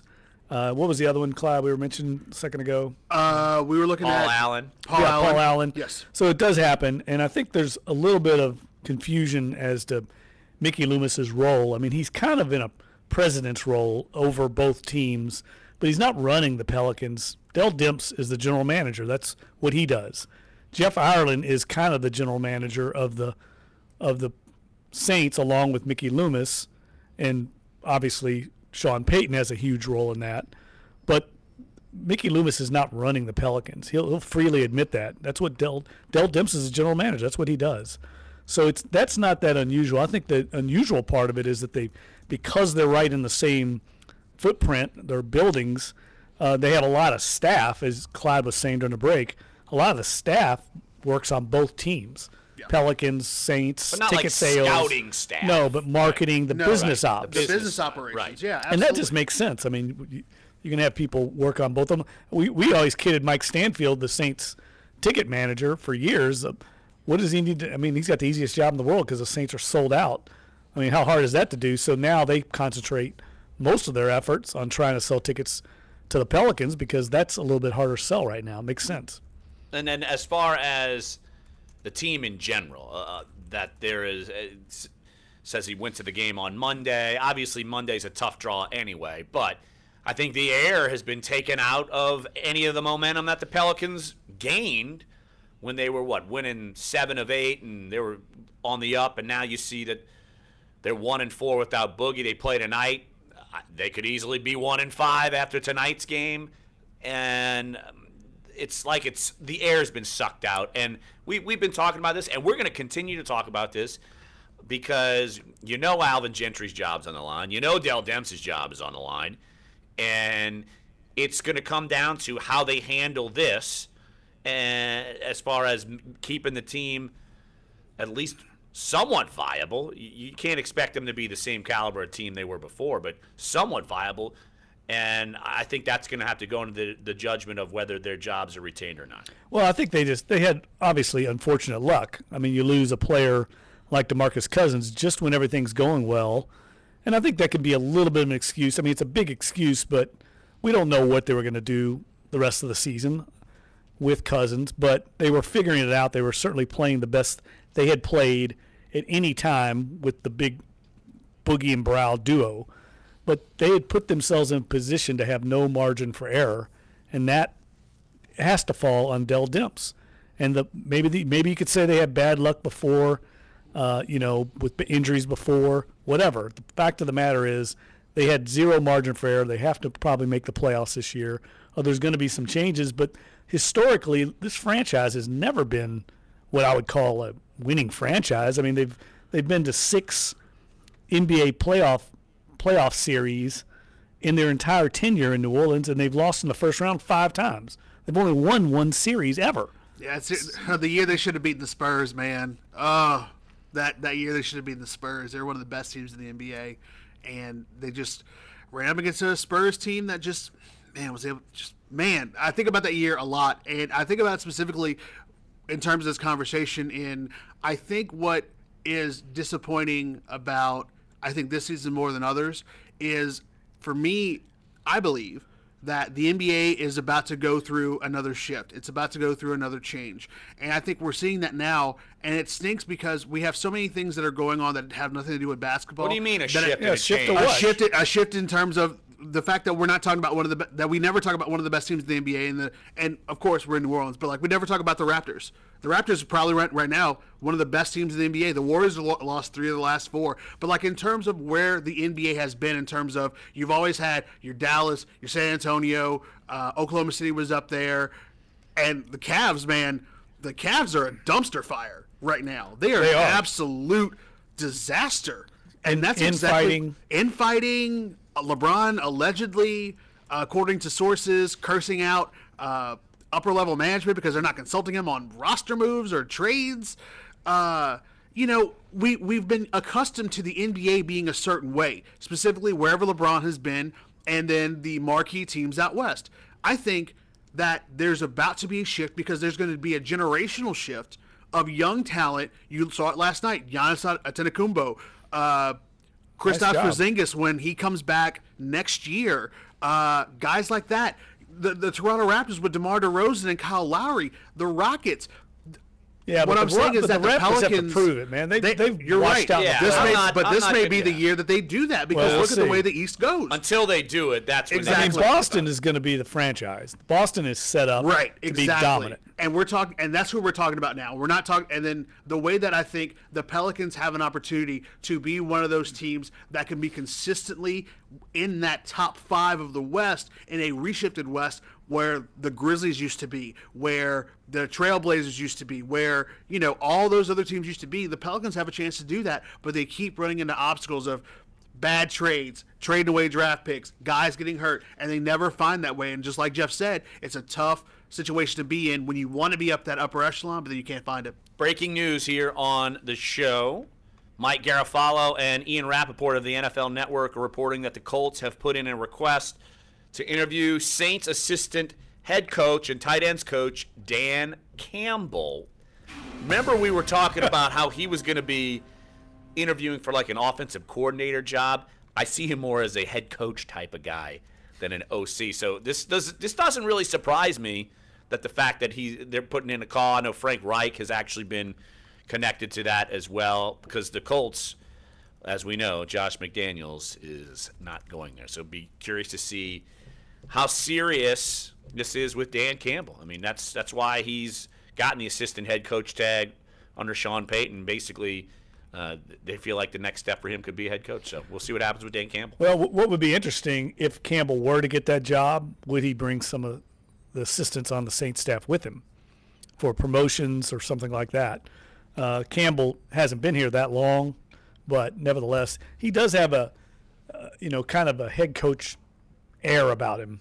He has characteristics of a head coach that I think lend itself to being a NFL head coach. I can see that. As opposed to Pete Carmichael. I'm sorry, but I can't see Pete Carmichael being a head coach. I could see Dan Campbell being a head coach. You got to be able to command a room. I just don't see it. So, all right, interesting news. So why don't we take a break right here on the show? We'll wrap this thing up with LSU Panic. Oh, yes. Meltdown. Drink it on a in. Wobble Wobble Wednesday. We'll catch up with Andrew Lopez. Of course, covers LSU for NOLA.com and the Times-Picayune. He's on the recruiting National Signing Day trail, and I'm sure he's intrigued with what's going on up in Baton Rouge, while others are just probably in sheer panic and lighting their tickets on fire. And maybe they'll free Mike. I think someone's just going to let him out. I don't think you should do that, because that's still a Tiger. And the Tiger's going to go Tiger on some people. Well, you never know what's going to happen. So, all right, we'll catch up with Lopes next. Final segment here. Sports 1280, NOLA.com, the iHeartRadio app. Duncan Holder.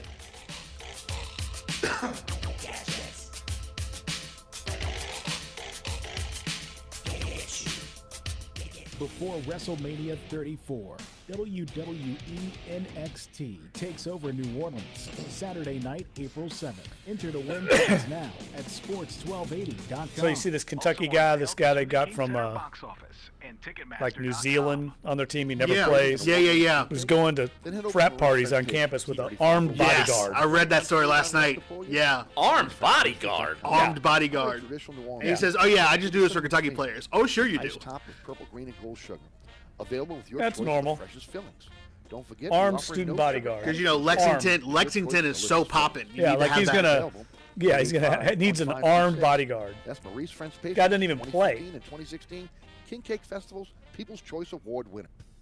Adopt a Cop. This Mardi Gras season, the New Orleans Police and Justice Foundation is encouraging parade goers and locals to adopt a cop. In an effort to assist with feeding officers working long hours on the parade routes and across the New Orleans area, Adopt a Cop raises funds to provide meals, snacks, and drinks for the officers during the 12 days of the carnival season. To learn how to adopt a cop, go to NOPJF.org. That's NOPJF.org. And for as little as $10, you can adopt a cop this Mardi Gras season. It's official. Facebook is going after YouTube. CNBC says the social network wants to create a system where people can upload their shows for free to their video platform Watch and then earn a cut of the revenue from ads placed on that content, similar to how YouTube pays its online creators. Currently, not everyone on Watch makes advertising revenue. Uber is catching a ride with Bell helicopters to try and bring air taxis to the skies by 2025. Bloomberg's... Hey, a guy just called wanting to know if... what the hell did he say about the upgrades to the Superdome or something? Like y'all had talked about that. He wanted to know where it stood. Oh, yeah, I can give an update on that. Okay. Now book your hotel and flight. And we got Lopes. All right. And 30 seconds. Google's betting that more people are doing in that order. Travel on a smartphone rather than carving out time on a computer at home. A study from Oxford leading up to the State of the Union address found that Trump supporters shared the most buying fake in on news the on Raptors, Facebook Clyde. and Twitter. Tech Report, Larry I've fallen Olson, for that in the past. NBC News Okay. Radio. The future I'm is out. bleak for a child Okay. living in poverty. Out. No school. Okay, no I'm out. dreams, Done. no I'm hope, out. but First of you all, don't I'm buy out. into I'm out at Dwayne. 6. I don't buy into Passion Dwayne Casey. child You know where he went to sponsor. school. Just a little more than Of course. Coming back. He was the bag man in Kentucky for years. Radio. What your man got to do with me? I told ya. I'm not trying to hear that scene. Duncan Holder now. Eric Asher next at noon on Sports 1280 New Orleans. I like that. One more segment here on Duncan Holder, and why not end it with a bang? Andrew Lopez covers LSU for NOLA.com and the Times-Picayune. Lopes, I am assuming that you are wearing a fire repellent jumpsuit because all of Baton Rouge is burning down because Ed Ogeron can't recruit anymore? Well, it would be burning down if it wasn't raining and storming all morning. I think that saves us right now from the potential fire. But I will probably wear some sort of protective vest when I go to LSU at 3 o'clock. So, Lopes, how big a surprise was this? I mean, I know we all thought Alabama was getting in the picture with Surtain, but can you describe what the feelings like in Baton Rouge over losing this kid? Not great. They thought that they were in, and it seemed like maybe last night it became apparent that this was going to happen and they were going to miss on him, but it now looks like they're going to miss and maybe only end up with 23 signees in this class, which when you had a month, 6 weeks really, to focus on 4 spots and you only filled 2 of them, there's no way to slice it other than that's a bad look. That's just not a good look right now. So it's one of those deals where it's looking pretty bad, but you still have some good pieces. You now have an extra spot to kind of do some things where you can maybe add a couple of guys in the late guys, late transfer, late signees, late qualifiers, and then maybe you have 26 or 27 spots for next year. So there are some positives, but when you're built around being a recruiter and being a closer and having one coordinator handle offense and another coordinator handle defense, and you're just there to handle recruiting and you don't close, that's a bad look. Lopes, Patrick Surtain, and Mario Goodrich, both are cornerbacks. LSU known for being DBU, and they're going elsewhere. Which one was more of a surprise, or were they just both surprises? Because we've talked with you and we've talked with others. Both seem like they were ready to go, signed, sealed, and delivered. Goodrich, I think, Surtain was most certainly the bigger surprise. You had a spot. Surtain was one spot. Chase was another spot, and then you were trying to get either Goodrich or James Foster for the last spot. The LSU in the last week, LSU staff basically went all in on trying to get James Foster, even though that seemed like a long shot.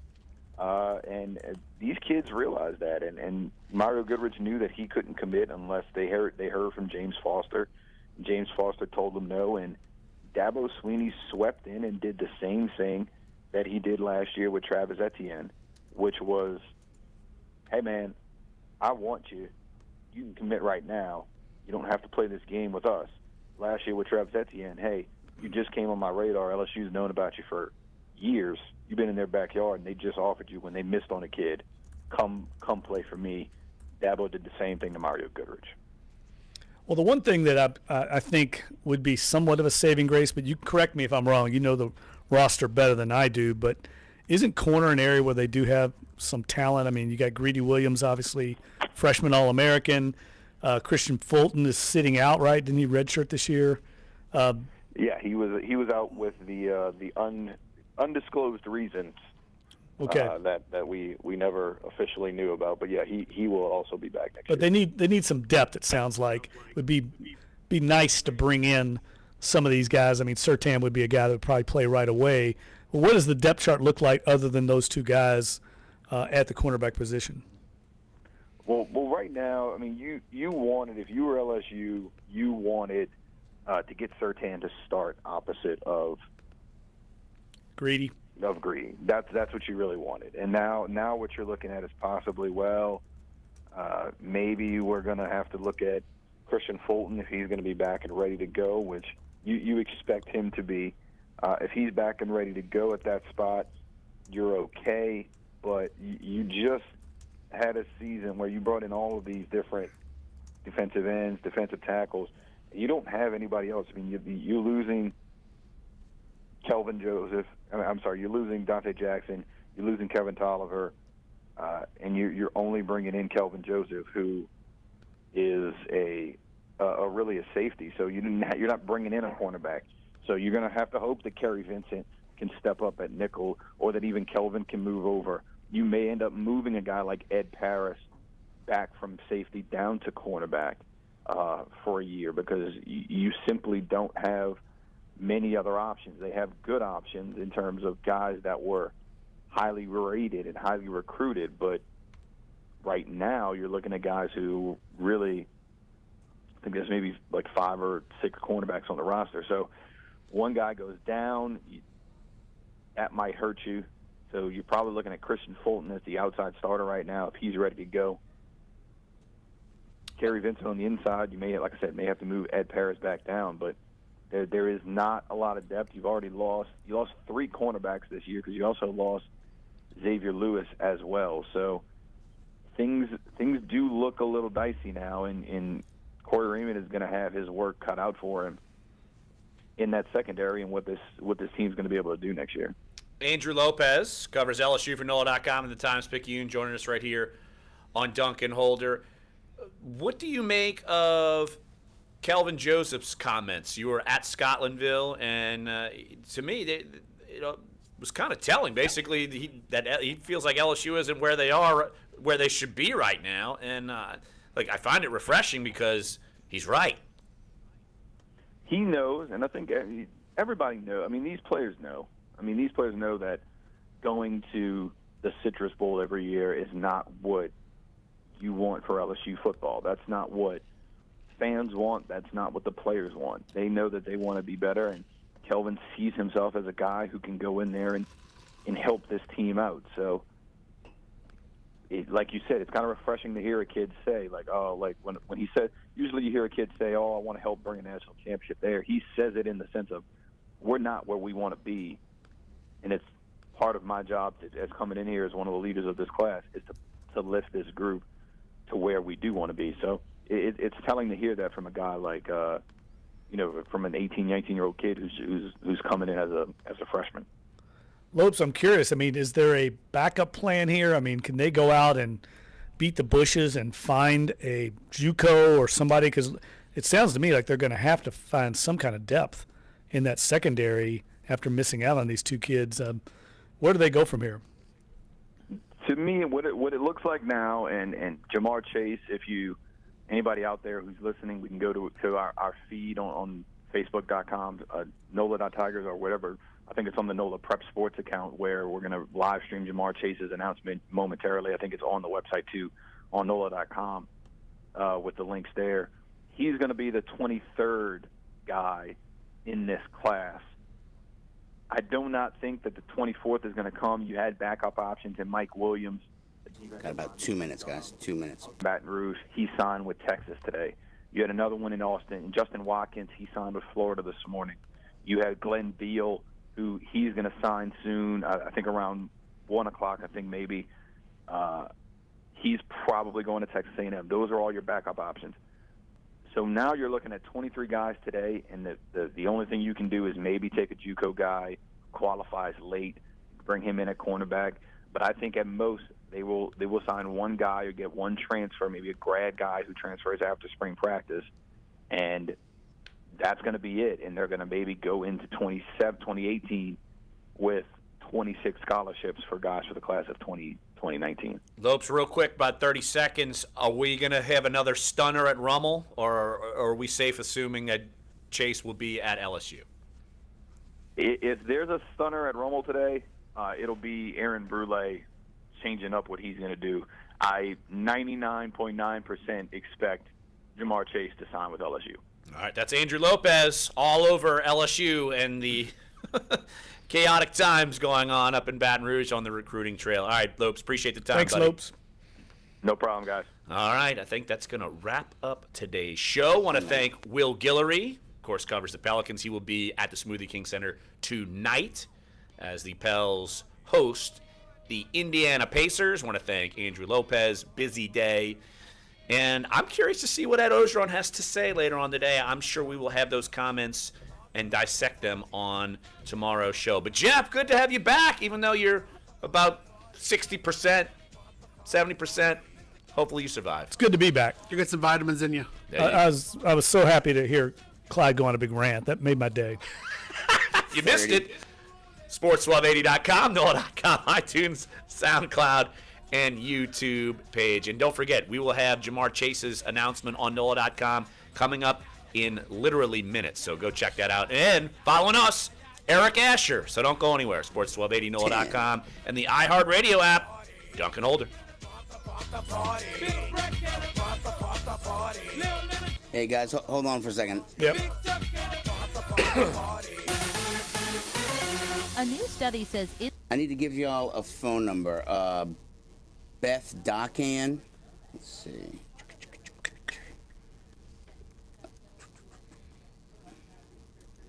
All right, y'all ready? Yep. 908-7908.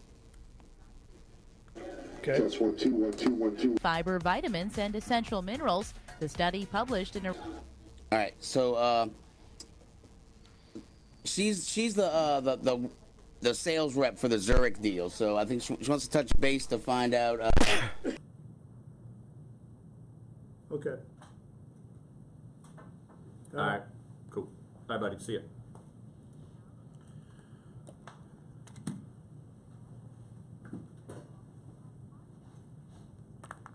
Good job, Clado. Hey, glad I was able to get here in enough time to be able to do that. Jesus. Clyde had his blackout moment. He's like, Oh God. I didn't Oh, I didn't know I just went on a 7-minute rant. I was like, wait, what just happened? Oh my God, what did I just do? Sorry, man. I woke up on. I mean, I saw this stuff with Draymond today, being Draymond, and Kristaps tears ACL, and then Bad place. freaking LSU fans being LSU fans, but they're all. Oh boy. Ooh, LSU fans, awesome. LSU Lighting fans, things on fire. Yeah, which I hope so they can continue not only not be the top party school in the state, but also be the one with the clearly densest case of people in a 5-mile radius of each other. Why? Ogeron sucks. They have a right to be pissed. Yeah, I agree. Seriously.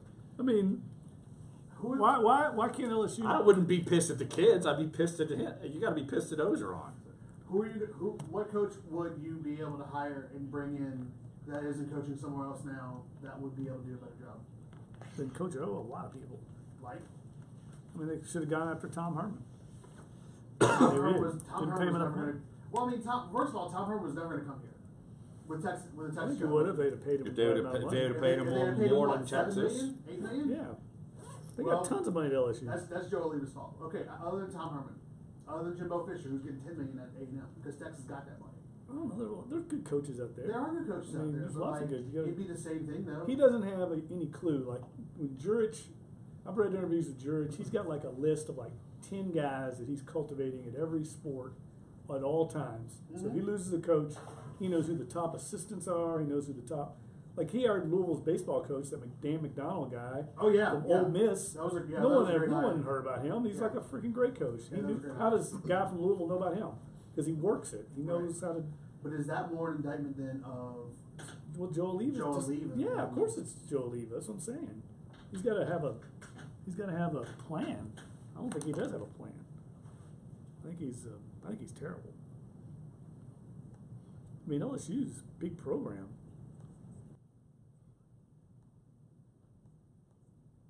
I'm fading.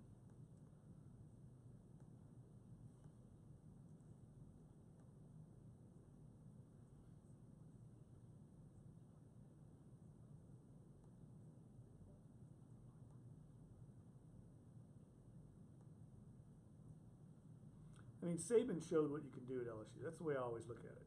People used to always say all these things about LSU, and then when he came in, he showed it can be a national power if you run it right.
Prime on like vacation or something?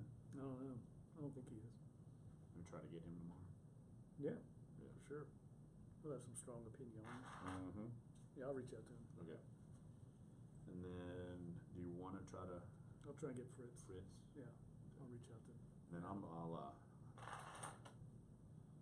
Yeah, pull the Ogeron sound. Also, I'm sure Pelicans. I'm sure Alvin Gentry will be wonderful. This is a team they match up pretty good with. I think they could beat this team. It'll be like, no, the Indiana Pacers, they're just good. Every team they lose to, they're just good. Oh, okay, sure. They just made shots. That's all. That's my favorite. They made shots. It's like, we give up a wide open three, or we give up a wide open dunk. I mean, that's what we do. It's like if you went in to Peyton and Sean would say, well, they just scored points. I mean, they scored touchdowns and field goals, and we didn't win. That's what Belichick does. What's so funny is that the Timberwolves, I walked in, to the media room, go into the media room, like to get there like 2 hours before the game, and freaking Allen's in there with getting a plate of food. He's the head coach, getting a plate of food, and there's like Darren Erman sitting over with his laptop eating. Like the whole staff's in the media room just eating. It's crazy. Then he sat around and talked to us for like 15 minutes. Just like hanging out? Well, yeah, an hour before the game, he's just sitting there talking about why who puts a game in the Super Bowl town. 5:12 p.m. Counts. Work perfect to make your family comfortable. So if you ever have a problem, you want silly. Yeah. As we've made to our customers for over 20